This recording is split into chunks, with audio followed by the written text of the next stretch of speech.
Stay with KCPE for this next story. And top category secondary schools may have to admit students that scored less than 300 marks in this year's just concluded KCPE in the quest to attain 100% transition. An analysis of available places in secondary schools shows that declining performance could come to haunt the institutions. The bigger task, however, is on the government to ensure the more than 1 million candidates report to school come January. Let's get more from our very own Sam Gituku.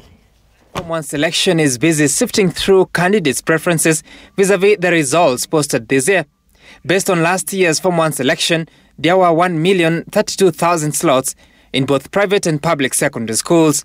National schools had been allocated 31,337 candidates, extra county 128,000 students, while county schools are to absorb 148,000 candidates. Sub-county schools, most of them day institutions, were to absorb the bulk of the class at 722,000. This year, the candidature rose to 1,083,000. Over the past 3 years, all candidates scoring 400 marks and above have been assured places in national schools, alongside top 5 girls and top 5 boys in all the sub-counties. Based on that, this year's 9,770 who scored more than 400 marks may be assured places, albeit a decline from 2018. There are 334 sub-counties, giving a total of 3,340 top 10 girls and boys to join national schools. The balance of over 18,000 students for national schools will have to be selected from among candidates who scored less than 400 marks. And given that top cadre schools at the level of national, extra county and county schools have a combined capacity of over 308,000, at least 50,000 candidates that joined those schools will be those that scored less than 300 marks.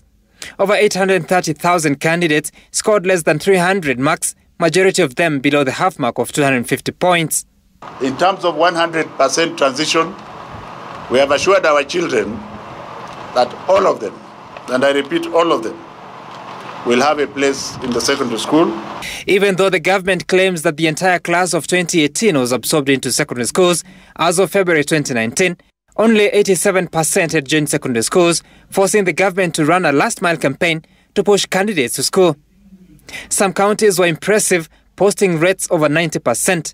Others, however, like Tana River, Kwale, Isiolo, Samburu and Lamu counties posted lower rates, some due to cultural practices.